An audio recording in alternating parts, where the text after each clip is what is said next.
Welcome back, everyone.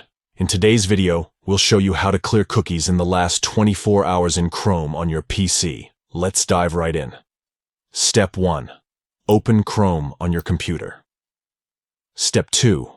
Look for the 3 dots icon at the top right corner of the screen and give it a click. Step 3. From the drop-down menu, select Settings. Step 4. In the Settings page, click on Privacy and Security. Step 5. Locate and click on Clear Browsing Data.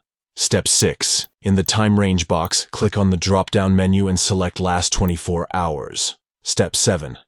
Next, find the option for Cookies and Other Site Data and click on the box next to it to turn it blue. Step 8. Lastly, click on Clear Data at the bottom to initiate the clearing process. That's it! By following these simple steps, you can easily clear cookies in the last 24 hours in Chrome on your PC. This will help improve your browsing experience and protect your privacy.